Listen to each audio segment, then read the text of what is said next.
Good afternoon, everybody. Welcome to our New Mexico Recover series. I'm Robert Nelson. I'm the program manager for Pivotal New Mexico. I'm just going to do some screen. No, actually, I'm not going to do that. Oh well. Once again, Robert Nelson. I use he, him pronouns with Pivotal New Mexico. I'm the program manager for the organization. I just wanted to say a big warm welcome to all of you for joining us on a Thursday afternoon to talk about how New Mexico recovers, how nonprofits in New Mexico can recover. A little bit about Pivotal New Mexico. We've been around since 2015, and we started with a couple programs. One was our Talent Academy, which is a deep dive into grant training, and our Cooperative Network, which is our online and semi-in-person now that we have had to endure the pandemic. But grant-seeking tool, online grant-seeking tool, and also resource sharing and network for nonprofit managers, public entities, government agencies to look for funding and obtain funding and also import funding from outside of the state. I will leave you with this statistics. So our Talent Academy program has served over 51 organizations statewide, including government agencies, and those agencies have raised approximately $12.5 million in the last 4.5 years, almost 5 years. We just started our next Talent Academy cohort today, which is where I'm coming from. So I'm a little rushed, but we're excited about this new group of people and how many resources are going to bring across the state. In fact, I think over 50% of our participants this year, out of 8 people, are from outside of Central New Mexico. So we're really excited to work with folks outside of the Bernalillo County, Santa Fe County, Central Corridor, so to speak, and bring more resources back to our state. With that, I will before we do that, I just want to make sure that the purpose of today is one, we are doing some work that's very similar to what we've been doing throughout the pandemic with a variety of different nonprofit organizations and public entities in terms of how do we deal with the pandemic, and also specifically now that we are, a year and a half into COVID, what are we looking at in terms of the recovery, and how do we actually prepare New Mexico for that recovery federally? So with that, I will pass to Terry Bruner. Thanks, Terry, for your patience, and thank you all for joining us today. Yeah, thank you, Robert. It's great to see everybody today.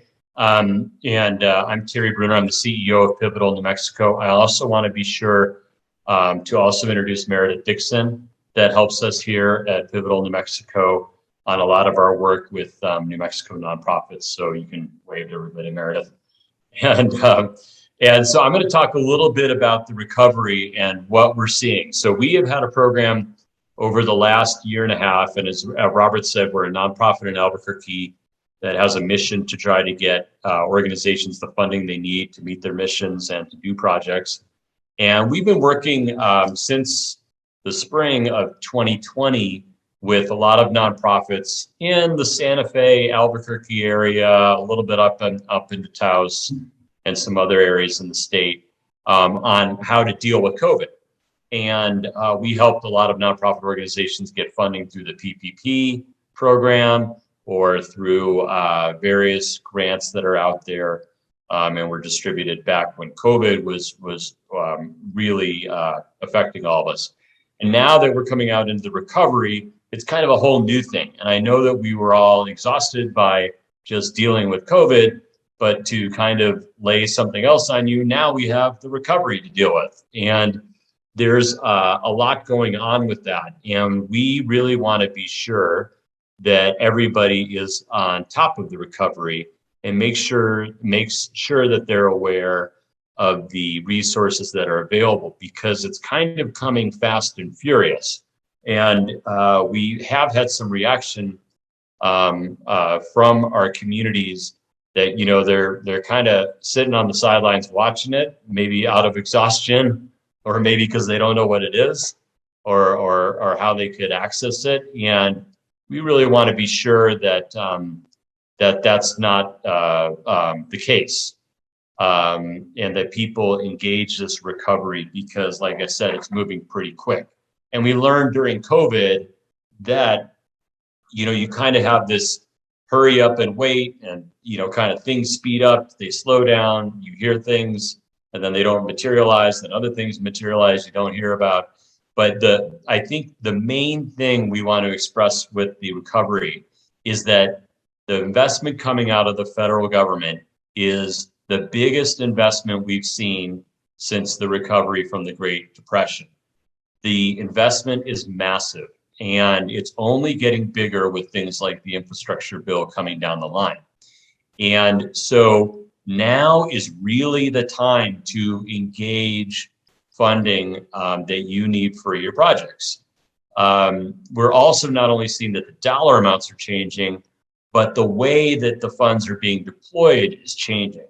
So the way you think of maybe how you used to work with a state or federal agency in the past, that may have changed. It may be undergoing a change. So we are seeing a lot of programs that we assumed functioned in one way coming out of the federal government, and now they're functioning in a very different way. And so it's not the same old system that you knew pre-COVID. So, and it's extremely comprehensive in that just about everything is being touched by this recovery.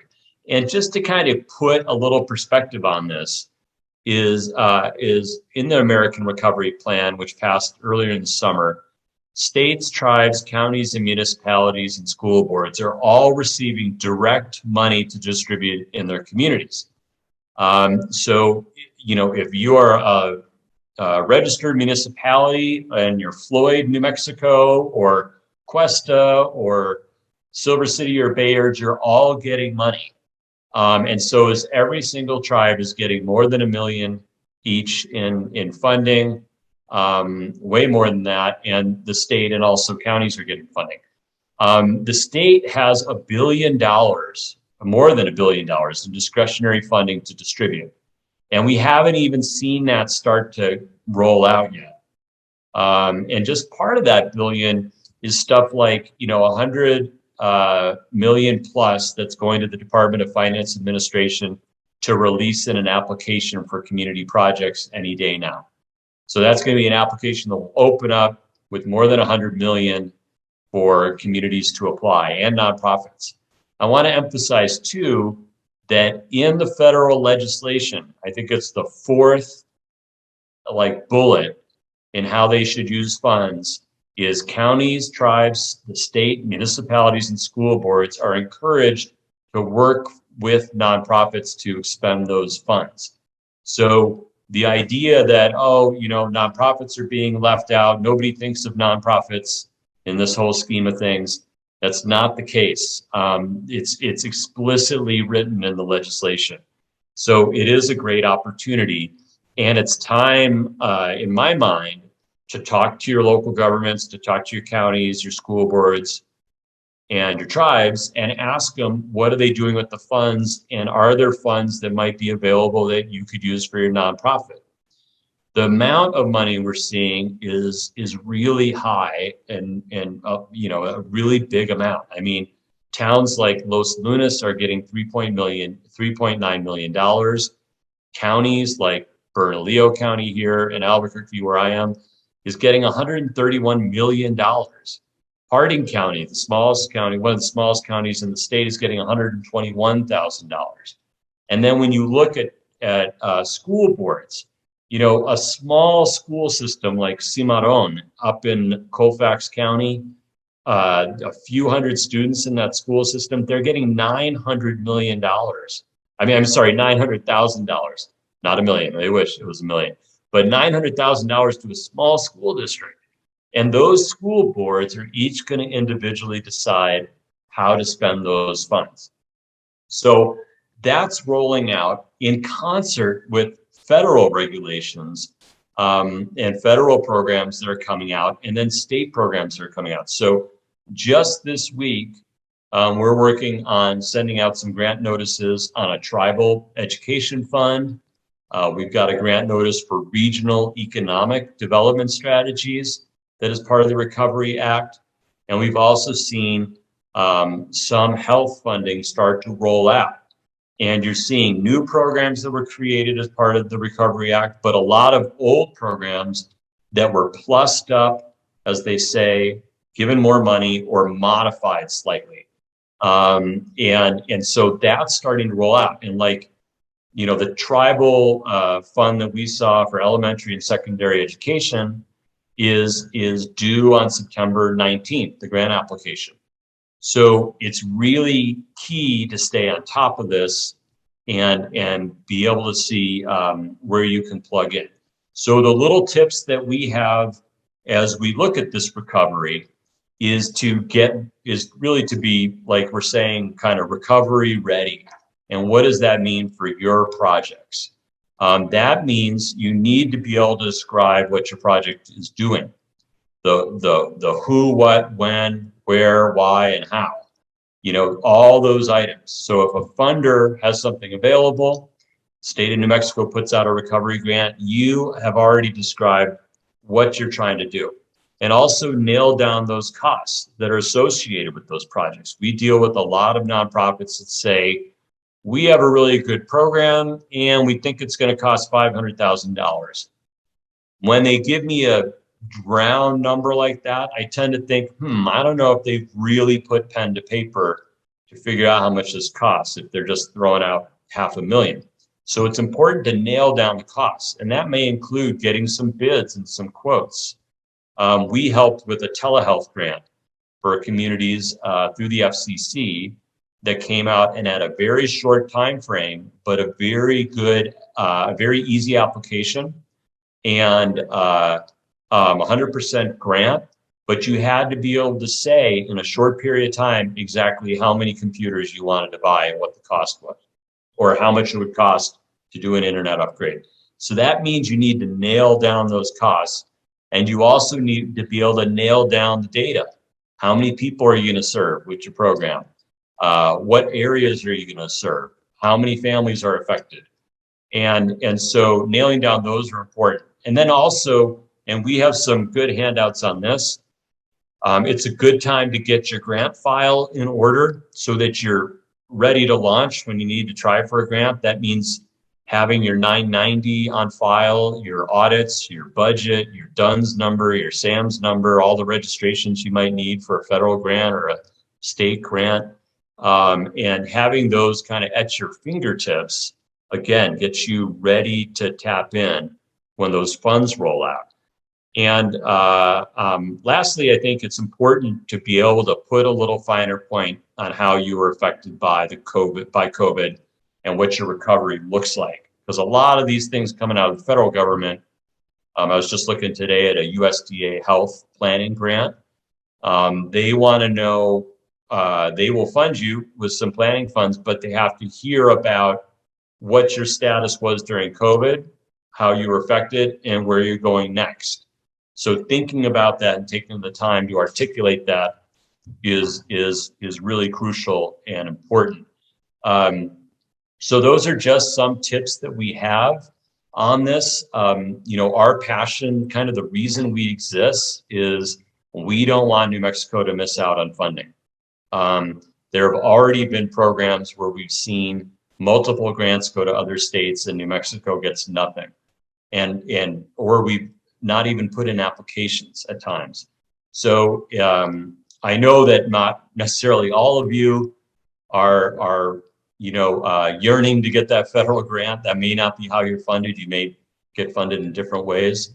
But for those that are seeing this as a federal government or a state funding option in the recovery, or maybe some funding through your local county commission, it's a really good time to look for funds and look in unusual places where they may not have existed before.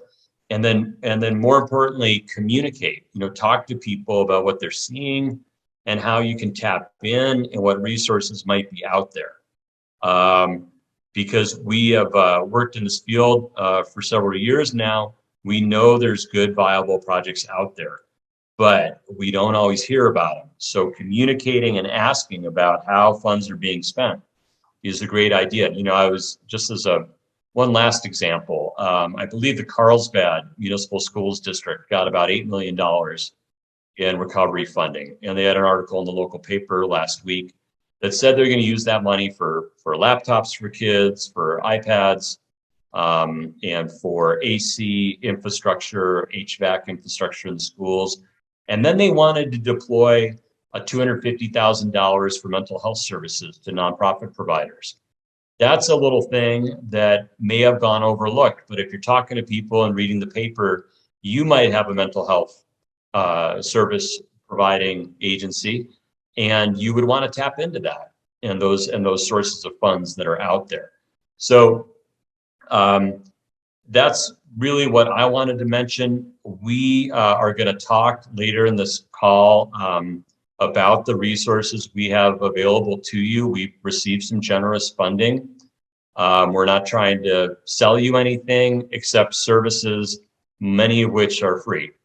So Robert's going to talk about that in this call and tell you some ways that we've been able to help folks out.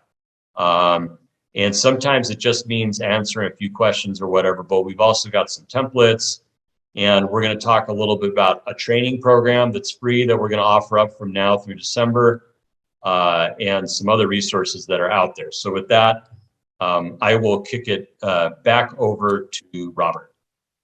Thanks, Terry. Before you get back to me, could you just talk a little about what happened with the FCC money with the telehealth stuff last year?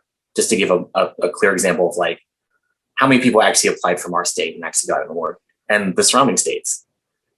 Sure. I mean, so last year, the Federal Communications Commission came out with a program that offered grants up to $500,000 to nonprofits, to any health provider, even private providers, to upgrade their electronics, their systems, to do more telehealth, because we all know during COVID, telehealth, communicating with your physician via Zoom or the internet was really important.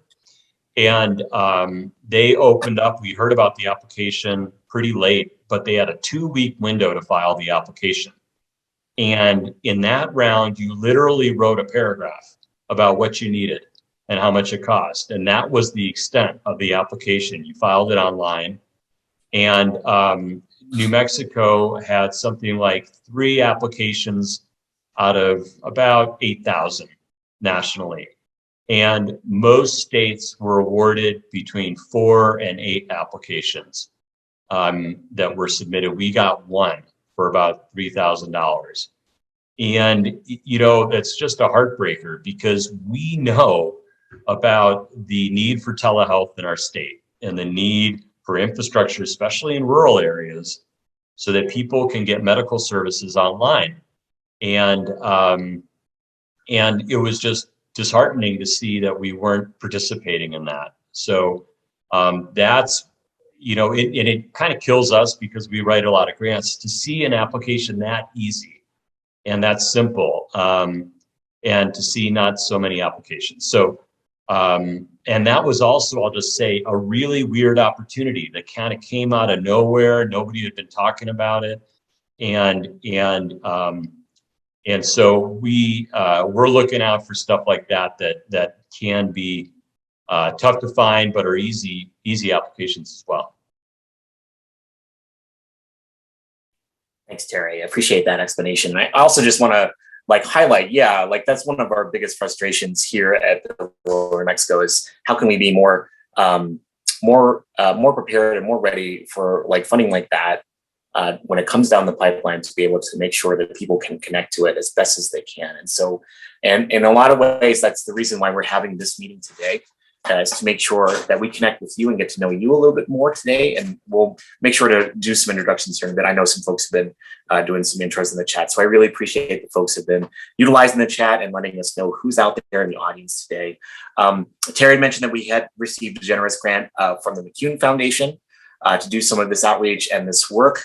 And so very similarly to the work we've been doing throughout the pandemic with grantees in Santa Fe, San Juan County, in Cuesta, and a variety of, and Lee and Eddy County, and a variety of different places across New Mexico, working with nonprofits to provide the kind of technical assistance so that they can go and get the grant, especially, and be ready for it when it does come down the pipe. Because sometimes, like you were saying, Terry, it comes in a short notice and you don't hear about it till late. But in a lot of ways, we can be the service that helps with making sure that you can go and be as nimble as you can, so you can maybe apply for that big grant. Or, and this is the other portion of it too, is that you don't have to do it alone. You can do it collaboratively with other organizations that are within your area, within your region, which is why we're working specifically with certain counties across the state. So McCune has given us some money to work with counties in Rio Arriba and Taos and Torrance counties specifically. And so I noticed as folks were registering for this call, a lot of folks are coming from Taos, but I know that's not where everyone is. So they might be in some of the surrounding areas as well. And so when it comes to technical assistance, that can actually cover a wide range of topics. So for instance, sometimes it's grant seeking. Folks oftentimes will tell us like, what is where can I find grants? Where can I find ones that fit my organization and our mission and values so that we can actually go and get that grant specifically. I often equate grant seeking with looking for a needle in a haystack. And so one of the things that we can offer to all of you is access to our network so that we can do some grant seeking for y'all, so we can actually find that needle in that big, huge haystack, so to speak. So the other portion of that is actually having capacity to do grant seeking. So Terry alluded to some grant training that we're working on we're unveiling later this month, actually in a couple of weeks, through some work with the Kellogg Foundation to provide some capacity building for grant seeking and a variety of other different sorts of trainings that we're offering to how to get ready for some of these grants. Like I was just going to make some notes around, especially with federal funding, there are some boxes you have to check in terms of being ready for that right now. So one of those things is having your DUNS numbers, so making sure that you have the right compliance boxes checked for federal funding, especially. Some folks maybe really small may not have those just yet. So one of the things you want to keep in mind is what are some of the boxes, what are some of the compliance bits that you need to check off before you start to apply for federal funding? Because I know sometimes applying for federals takes some time to get some of those reports, those compliance pieces back for your organization. So you want to make sure that there's some time for it now. And we can provide some of those lists as well. I know we have some checklists, just digging through them. So see if we can provide those for the call. I want to back up just a little bit and just let folks know too, we are recording this webinar. So if there's any information that you need or may have missed or anything like that, or there's a question we may have missed, especially, we can provide that to y'all through YouTube. We'll have a public YouTube link up on our website after this webinar is over. I'm just trying to think of other things that we offer in terms of technical assistance. Also just connecting people to other funders as well. I know one of the big successes we had last year was making sure that we could connect people to a variety of different local funders specifically so they could get through their PPP loans. One instance I know, just working through PPP, which was extraordinarily complicated in that first round, and a lot of folks were just like up against a brick wall in terms of all the detail and some of the red tape that was accorded to it. So one of our nonprofits that we worked with, the Mountain Center up in Santa Fe, was having trouble just even getting their PPP loan for an organization they were fiscally sponsoring. And it just so happened, and they were going through Wells Fargo. It just so happened that one of our former board members was on the Wells Fargo Foundation. So we were able to connect with her and actually speed up the process within 24 hours. They came back to us and told us they got approved within 24 hours for their PPP loan, which was really great. It actually had taken them a few days before, I think it was like 3 or 4 days to actually deal with Wells Fargo before they actually reached out to us. And we got them taken care of in pretty much a day. So one of our big pieces, or one of our biggest bread and butter is how can we connect people to other parts of the sector or different funding organizations too, so that people can have easier access as well. I'm just trying to think of other things that we've done. So specifically, one of the things that we worked on last year with folks in the pandemic, I mentioned Santa Fe County. We worked with nonprofits in Santa Fe County, not only just how to deal with COVID, so not only just accessing what was coming up in the recovery, but also just acting as a sounding board for a lot of folks. They struggled with the pandemic too. So I know I played my role changed, and I would say changed a little bit. I became much more of a nonprofit consultant and therapist. But I know that there's been a lot of struggles as we come through it. So just know that this is a space. We try to create a space where folks can be heard, and that your struggle is also real. And we acknowledge that struggle too, because we just went through a global pandemic. It's been rough for a lot of folks out there. So we appreciate some of that. Terry, I know you're out there still, and I know you may have to go soon, but I'm just going to open up for questions really quick because I know we're at 3:30. So for folks in the audience, are there any burning questions you have about the recovery process as it is now? Because we know that there is a lot of federal funding out there right now, but are there any challenges? One, are there any challenges you're seeing in terms of connecting to the recovery? Or are there any questions you have?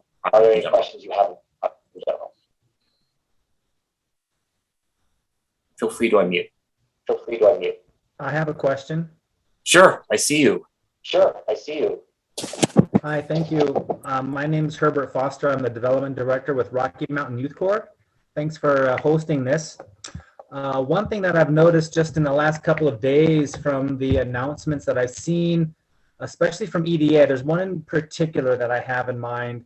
It is massive. It's multi-state, regional, many millions of dollars, and it's just it feels a little bit beyond us. But we are also part of a network of a lot of partnerships in the region to provide workforce development with youth. And so I'm looking at this announcement, and when I see the massive scale of it, I'm wondering if there's really a place for us there. So I guess my question is how can a medium-sized nonprofit organization tap into some of these massive funds that seem intended for, the semiconductor industry, or all these other huge industries around the country? It just seems like a shame that we're not able to be a part of that. So I'm wondering if you have any thoughts on how an organization like Rocky Mountain Youth Corps can tap into some of those much larger pots of money that have a much larger scope. Right. I appreciate that question because I think in some ways you may have answered it. So you are part of networks. And so rather than doing it alone, we always encourage people to find the network that can apply apply collaboratively together. And the other opportunities that you might have too, just thinking about like the state economic development department. I know they were just released their outdoor equity award a few weeks ago or last week or something like that. And so one of the things you might want to look at, especially with EDA, like EDA specifically. So oftentimes those who apply for EDA grants here in New Mexico are your council governments specifically, and then your government agencies, whether it's county or municipal. And so I know that there are a few of the cogs are actually applying for it now, and like you should be checking with either your city government or your county government partners and saying like, is this something that we can utilize for outdoor recreational economic development? And is there something that we can do to partner together? Are there agencies that we can bring together in terms of our own partnerships? Because Rocky Mountain Youth Corps works as partners. They have quite a few actually, if I'm not mistaken. And so part of that is just saying, do we have shared outcomes that we can apply together with? And are we willing to embark on a journey where we have and can be accountable to each other with broader outcomes for larger pots of funding? I hope that answers your question, Herbert. Because I'm sure some like Jordan over at Cottonwood Gulch might want to hear from you.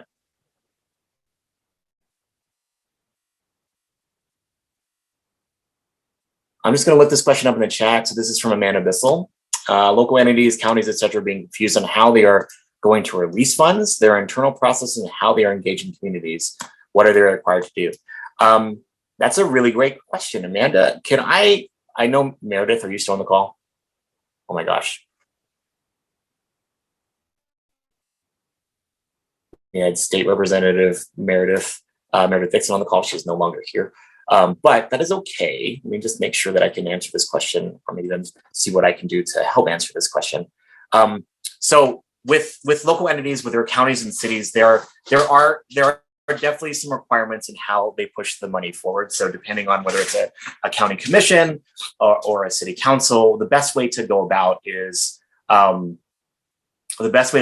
either a city or a county commission. I know I live in Albuquerque, so I just know specifically where we're at with city and with county money especially. So some of that is also just getting to know your city councilor or your county commissioner and just asking like, okay, where are some of these funding pockets going to be distributed? Because for anybody that may even go to some of those meetings, some of that is voted on and some of that maybe even distributed by the mayor's office or your city manager or your county manager. So some of that is just tapping into those particular positions themselves, so you can actually find out how some of those requirements are made, because a lot of the recovery money is actually being distributed through your counties, through your cities or municipalities per se. So I know that may kind of was a roundabout question, Amanda, but does that help in any way, shape, or form? Thanks for taking the question. Sort of. I mean, I've been involved in a couple efforts where we are reaching out to those county officials, both our commissioners, the county managers, the city managers, and often they don't know what they're going to do or how they're going to release it. They're confused about the process. And I think that's why it would be helpful to have some ideas about the requirements, right? If they're required to engage stakeholders or community partners in a certain way, to be able even to offer that back to them, to say, well, for this pot of money, for these specific things, you're supposed to have community stakeholders. We would like to be involved. And I haven't been able to find any direction specifically around that to even be able to maybe advocate better for our organization and the clients we serve. And is there a particular fund or recovery fund that you're looking for particularly? No, not in any that we could use to anything. That's not. I know that's not very specific, but. Well, that's helpful. It is helpful a little bit, but what I will say is, depending on the funding agency, the requirements can vary. And that's why a lot of your local officials are having a really hard time chomping into, like, what does EDA do versus what is Health and Human Services? And so, and depending on what the requirements are from whatever funding is out there in terms of their RFP or their NOFA, there are different requirements. They're not universal, like, all the time. So it depends on, like, some of it is just actually looking at where the RFP is coming from and where, which department is coming through the federal government.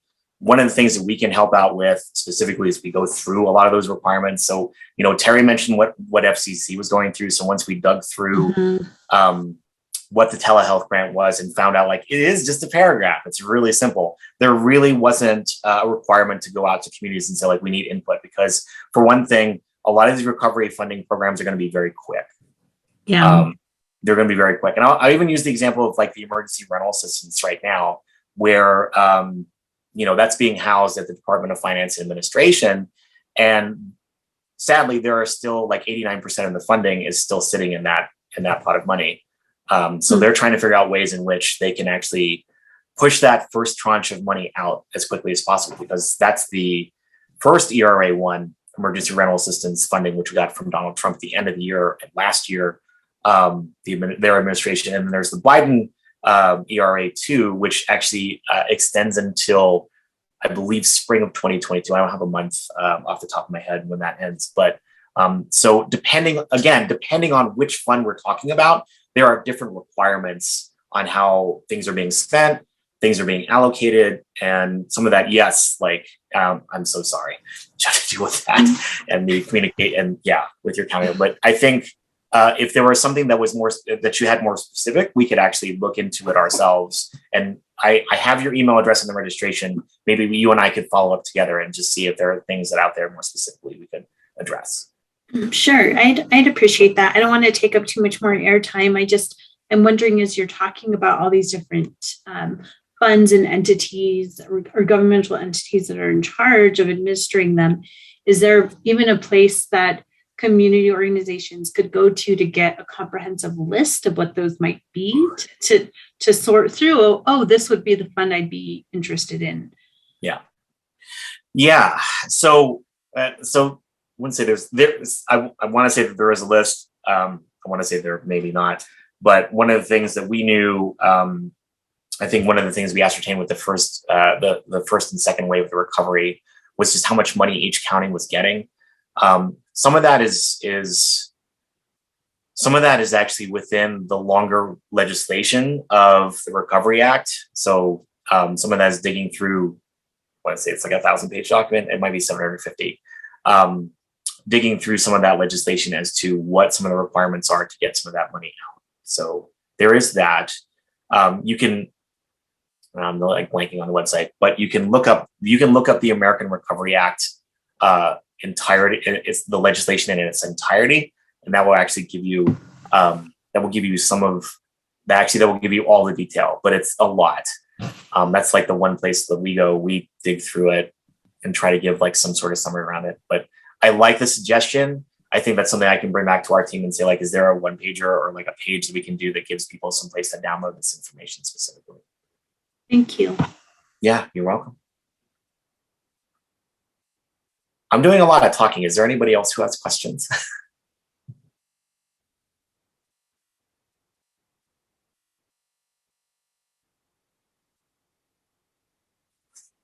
Just trying to look if there are any hands raised or anything like that. Looks like we're okay. Well, I know that it's 3:38, and I know that we weren't going to really, we wanted to make this as short and as brief and as simple as possible.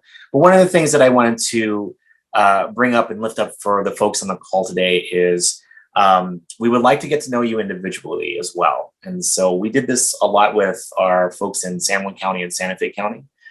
So we have those who have registered on the call, we have your email addresses. After this call today, we'll be following up with you one-on-one just to see what are some of the things that you need individually for your organization? What are some of the challenges?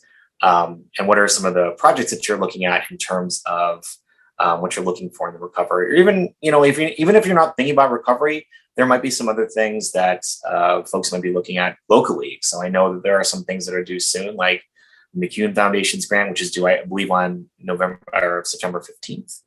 A lot of you probably have United Way grants to apply for if there's any questions about that in any way, shape, or form. Or if there's any other foundations you're looking for specifically outside of federal funding. So we know that we don't just work with federal funding, we work with outside philanthropy outside of the state too. So, so look out for that. The other thing that to look out for as well is, Terry mentioned this, so we're starting on, I believe, September 13th, a series of webinars on grant writing, grant seeking basics. And so to work on building capacity for folks to access some of this recovery funding. We did get a grant from Kellogg to work on how do we build more capacity for grant seeking here in our state. I think that's one of the things we keep on hearing from a lot of different organizations, nonprofits, and even counties and cities is, how do we find some of these big grants? And, Herbert asked the question like, well, how do we access this big EDA grant? And the truth is, it always depends, right? But it depends on, who's looking, how many people are looking, what are you looking for and what are your projects? Because a lot of the times there's funding out there.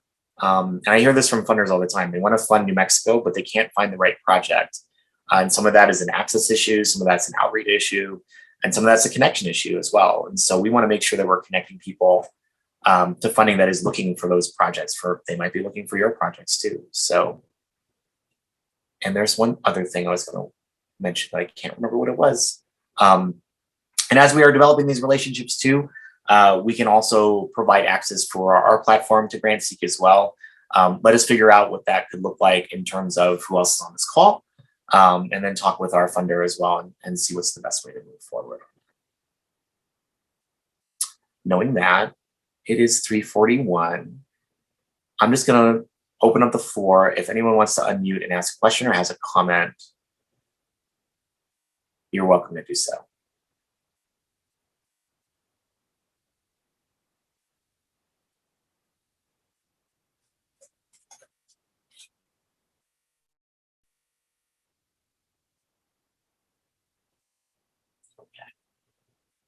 See Jay Caldwell's on the call. Hi, Jay. How are you? All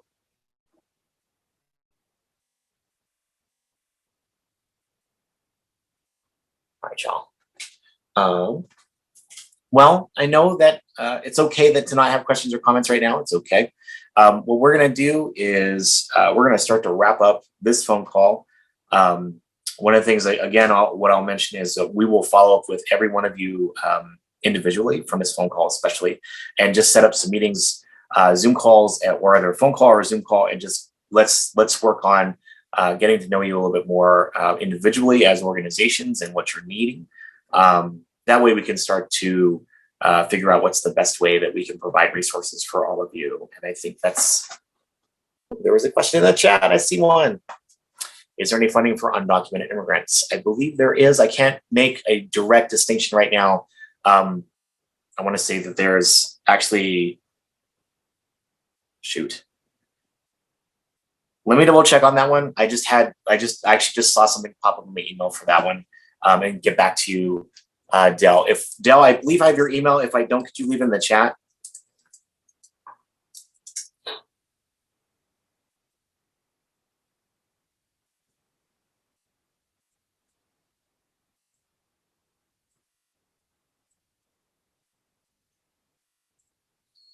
Thank you so much, sir. Appreciate it.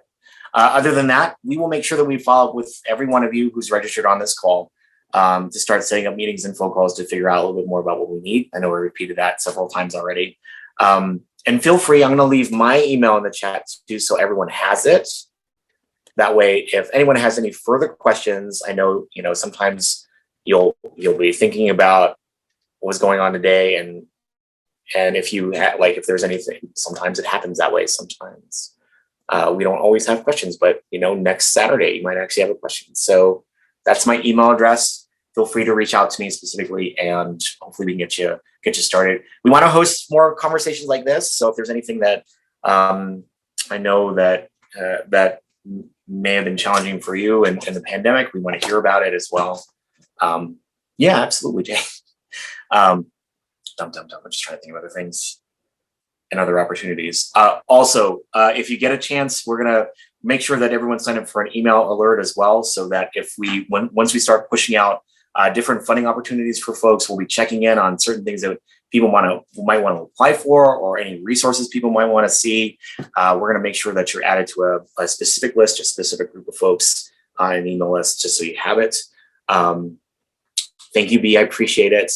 But other than that, I really appreciate everyone's time today, and we'll make sure to distribute this video to everyone on the call, and to those who couldn't make it through Eventbrite. So you'll see an email after this with a video from YouTube and all that good stuff. So I hope everyone has a really great afternoon, and we will see you very soon. Thanks, y'all. Take care.